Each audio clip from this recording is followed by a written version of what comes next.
Coming up on Network Africa, Rwanda's Prime Minister says asylum transfers to start soon.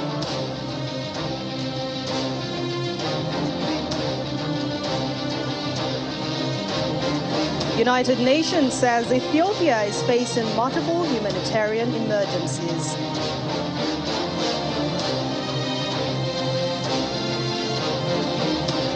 Plus, Togo authorities say 15 assailants died in terrorist attack.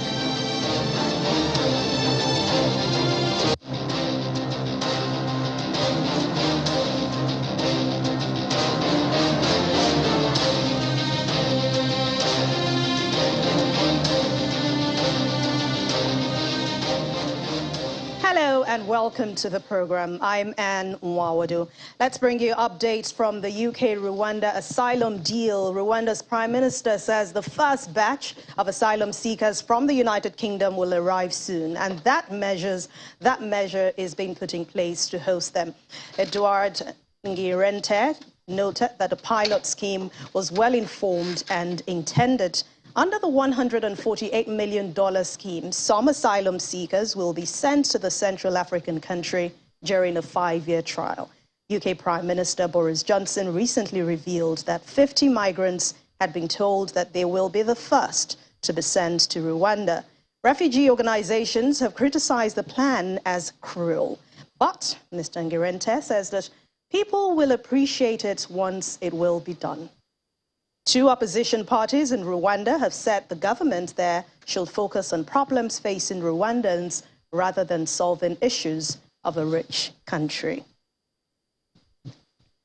And staying with Rwanda, a UN tribunal has announced the death of another Rwandan genocide fugitive who was among the last 5 suspects still at large. The UN's residual mechanism on international criminal tribunal says that it has determined that Moni Rangurama died in 2002 in Eastern Democratic Republic of Congo.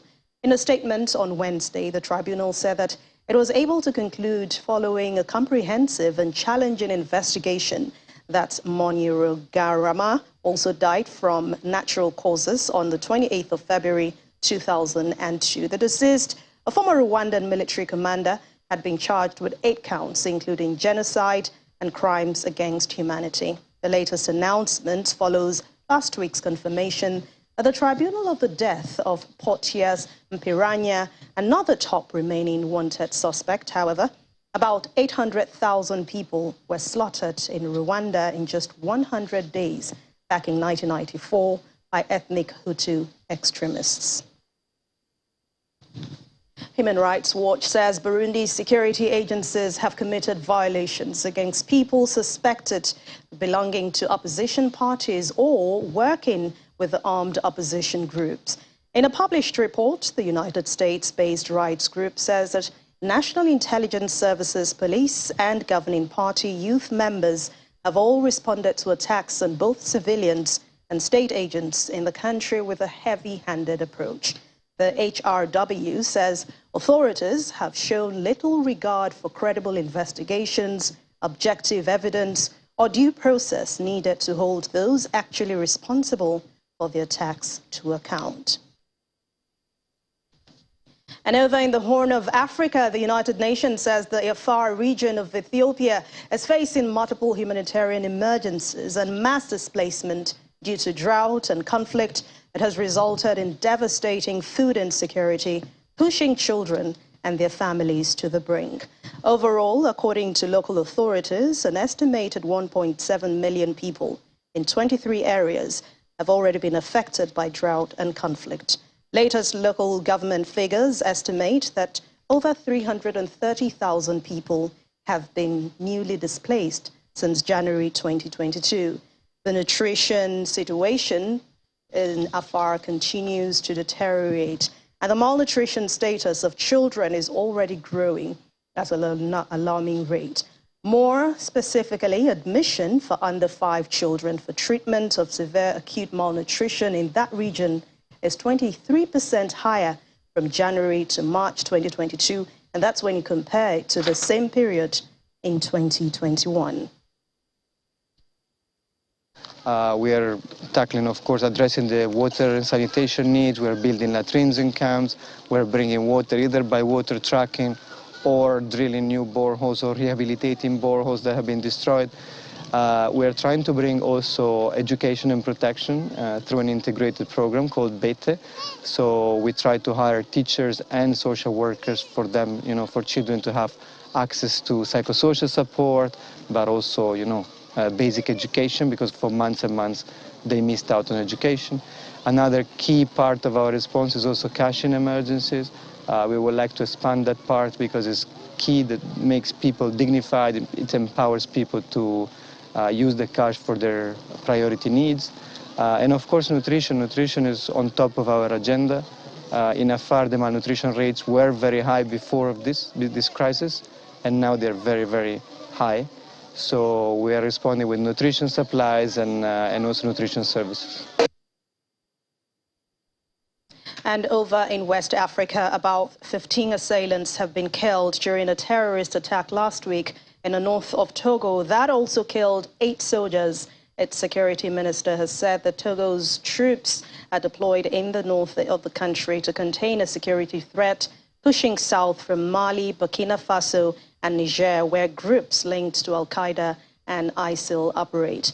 In the early hours of May 11, about 60 attackers on motorcycles launched a violent terrorist attack on a military post in Pinkankandi near the border with Burkina Faso, killing 8 Togolese soldiers and wounding 13 of them. The United Nations Assistant Secretary General for Africa has told the Security Council that terrorism and insecurity continue to spread in the Sahel, devastating the lives of millions of people. According to the UN official, Martha Ama Akia Podi, she says the civilians are often the main victims of terrorist attacks, and the sufferings and loss suffered by civilians' population at the hands of terrorist groups are indescribable.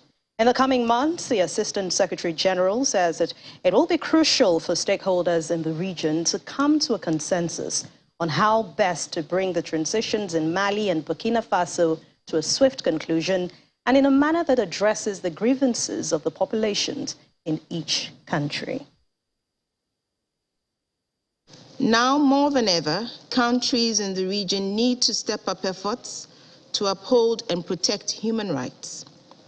Uprooting terrorist groups who are often deeply enmeshed or embedded within communities is uniquely challenging in the Sahel and has rendered counter-terrorism operations immensely difficult to carry out. But if civilians fall victim to such operations, those very efforts are going to be pointless.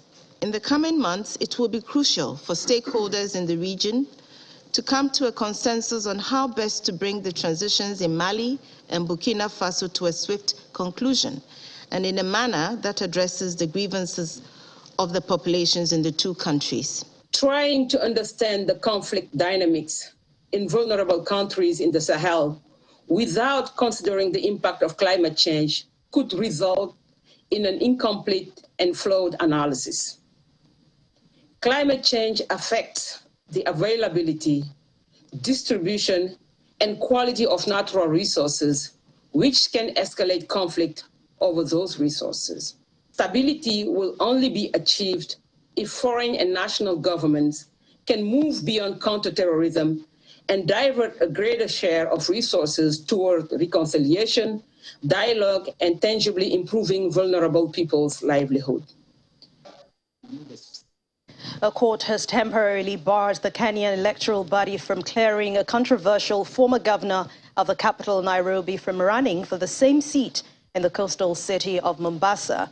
The High Court in Mombasa ordered the Independent Electoral and Boundaries Commission to process Mike Sonko's nomination papers for the 9th of August election pending the case. 3 civil society organizations have sued Mr. Sonko. They want him disqualified because he was removed from office as Nairobi governor for violating the constitution. They say that since he was found unsuitable to hold office, he should similarly not hold any other public office. Mr. Sonko was impeached in December 2020 for gross misconduct and abuse of office. And in Egypt, the Prime Minister Mustafa Madbouli has announced that the country has 4 months' worth of wheat in strategic reserve. Ukraine and Russia have traditionally met 80% of the world's largest wheat importer needs, but not since Russia invaded its neighbor last February. Well, Ukraine has now offered to transport part of 4 contracted shipments to Poland by train, which Egypt says that would increase shipping costs dramatically. Egypt is buying 500,000 tons from India, which has now banned exports, except, of course, for paid-up contracts. Mr. Madbouli's government has made it compulsory for Egyptian farmers to sell their wheat to it. An entrepreneurship association made up of mostly young women from South Kivu in the Eastern Democratic Republic of Congo is manufacturing soap from coffee beans. The group is also involved in cultivating and trading of Arabica coffee, which of course is considered by many as the best in the world.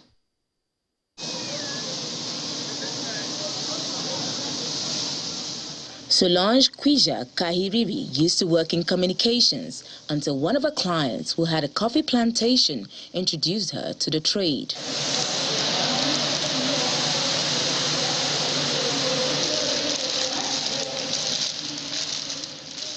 In 2018, she started Ashima Coffee, an association that has created a source of income for about 1,500 women and youths in rural parts of East Congo, giving out free coffee plant seedlings and connecting members to fair trade buyers once beans have been harvested and processed. But Solange makes another product from the beans. We have 2 products on the market, Ashima coffee, we have coffee powder as well as roasted coffee, green coffee and parchment coffee. And we also have soap made from coffee. Our workers don't make much money, but we give them certain perks. Once they produce coffee, they become members of the cooperative. And we at the cooperative negotiate with the buyer, whether it's a local or international buyer. Either way, our cooperative members have the guarantee of selling their coffee at a good price.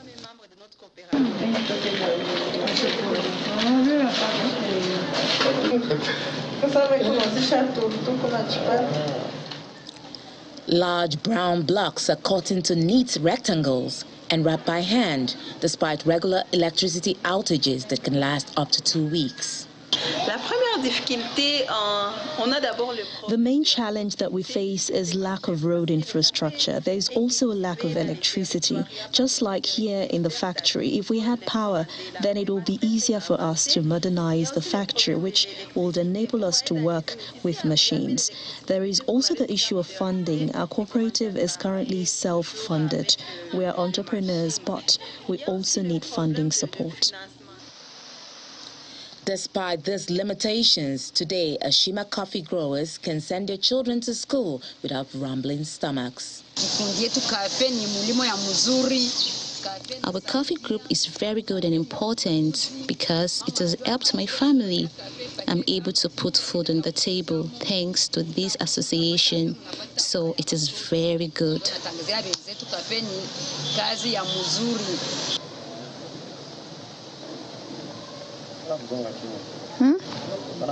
It takes the group about 3 weeks to make 5,000 cakes of soap, which are currently sold in 5 provinces in DRC.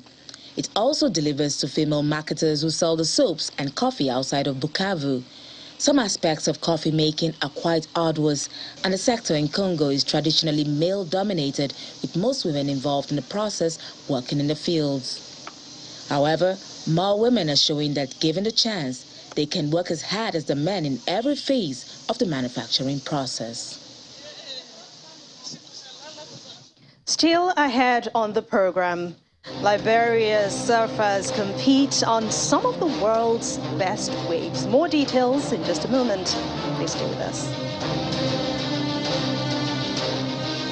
Welcome back. And back here in Nigeria, the Kalachika processing factory is an opportunity for youths to invest in poultry business. And that's according to the Cross River State Governor, Professor Ben Ayade, who has now asked young people to take advantage of the good environment boosted by government through the agricultural sector.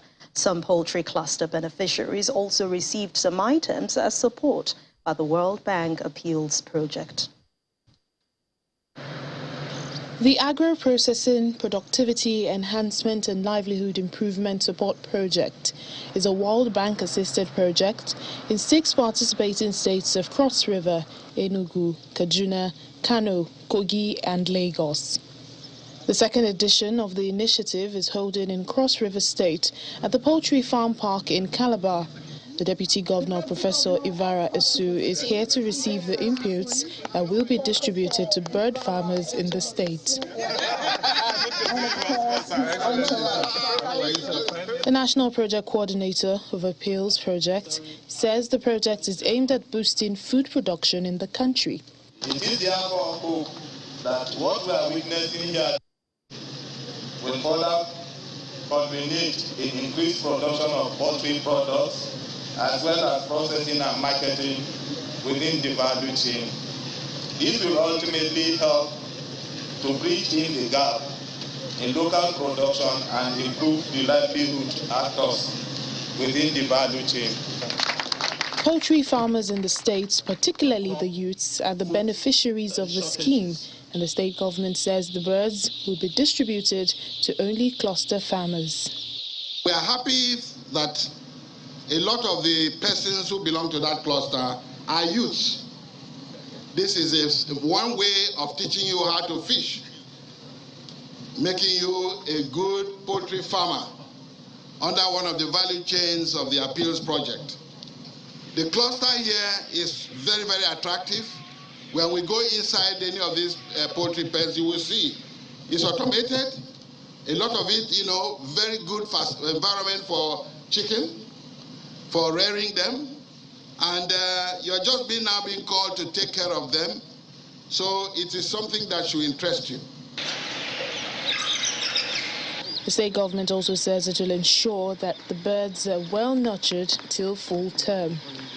The cooperatives, the CIGs, community insect groups, are now going to come together, work together, and make sure that these poultry, these birds actually, like the Deputy Governor said, they don't die, they don't have any infection, and everything goes well and smooth. And if this goes very well, I say this is a model, then we will now continue in other phases.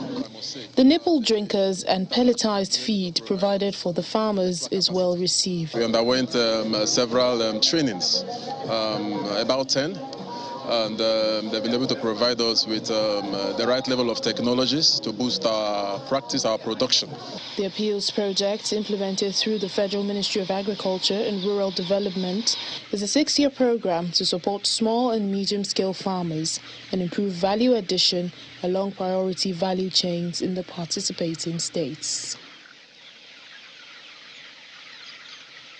As COVID-19 vaccine doses finally rush into Africa, demand is dropping, worrying health experts who say that unvaccinated populations increase the risk of new variants. To boost uptake, countries are now focusing on mobile vaccination campaigns in which teams visit communities, educate them about vaccines, and even offer doses on site.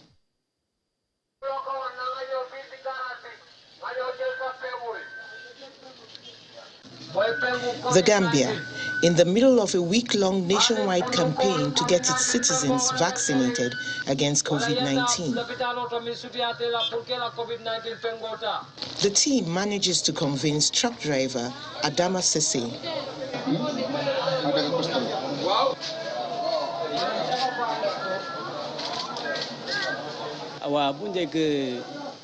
I wanted to do it. I had even heard that they were at the police office, but as I am a driver until now, I did not have the opportunity to go and get vaccinated against COVID-19. I do it to protect myself, but also to go to other countries like Senegal. Unfortunately, Sese is the only one of 10 people the team, led by Joseph Mendy, manages to get vaccinated that day. It's still complicated though, because you have to sensitize people, you talk to them before you start the actual process. You have to convince them that the vaccine is safe, it's good, it's beneficial before they take it. And where we are going actually is a university. So most of them are already getting the information. Once set up at the university campus, Mendy only encounters refusal after refusal. Students either ignore him or say they are too afraid of needles. We are just from the hall. We talk with them, ask them to follow us, but since we are here, none of them came out. So you see, it's really, really frustrating. It's really frustrating. This is a situation we find ourselves in, so it's difficult. So we try another area, we try our chance, and we talk to them and see again whether it will work.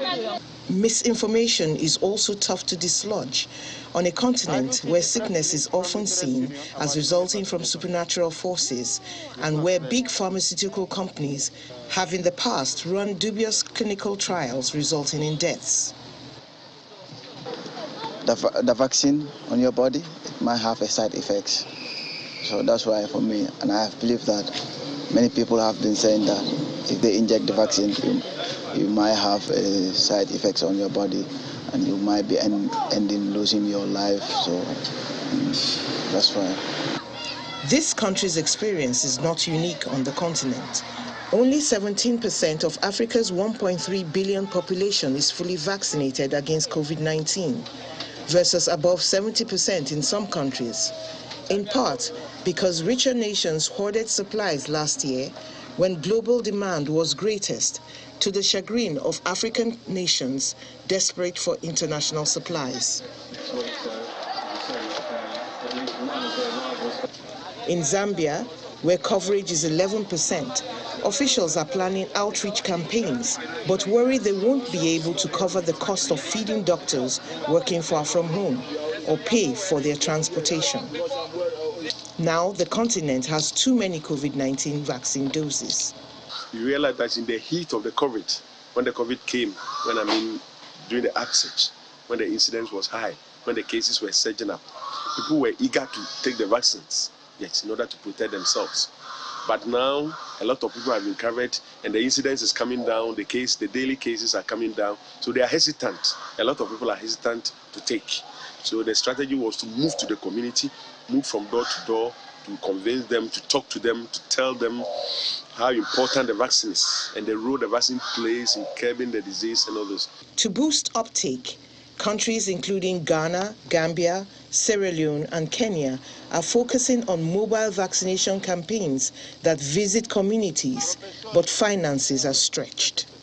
Ghana, one of Africa's most developed economies and one applauded for its early inoculation surge, has a funding gap of $30 million to carry out another campaign, according to the World Bank.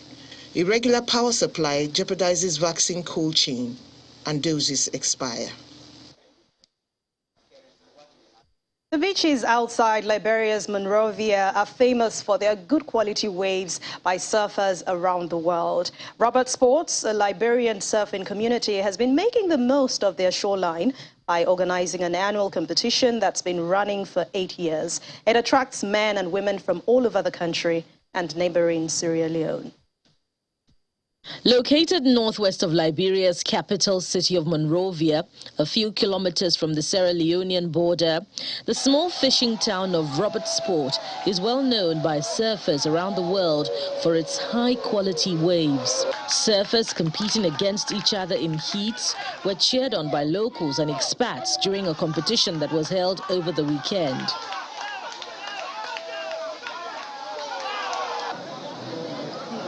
Surf was first introduced to Robert Sport by aid workers who would catch waves, while local youngsters watched from the beach and were eventually given lessons.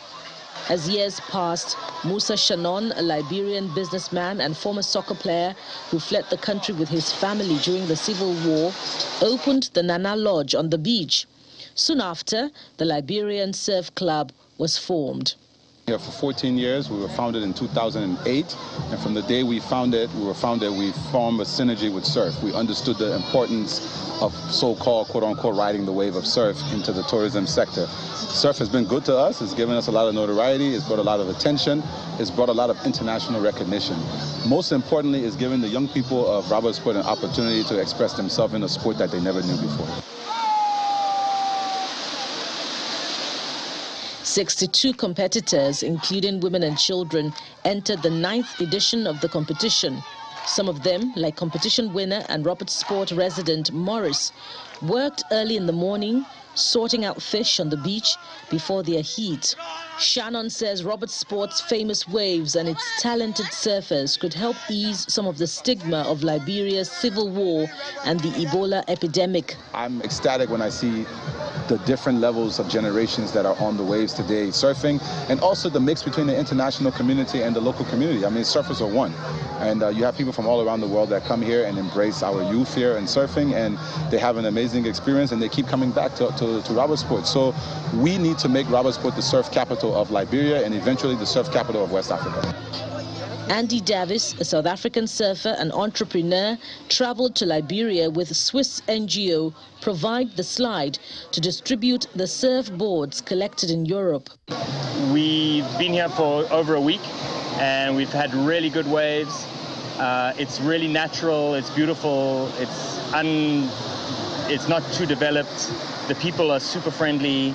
The waves are incredible. The waves are world class. I've surfed a lot of waves around the world, and what you have in Robert Sport is up there with the top in the world. And I hope this place gets to grow and develop through surfing. 11-year-old boy Vani is one example of a growing young base of Robert Sport surfers who plan to dominate in the sport starting from junior level. Fans and organizers alike believe that branding Robert Sport as a top global surfing destination is one way to help the town's youth make a living from their dedication and expertise. The ocean waves, always beautiful. And with that, we end Network Africa for today. Thanks for watching. I'm Anne Mwawadu.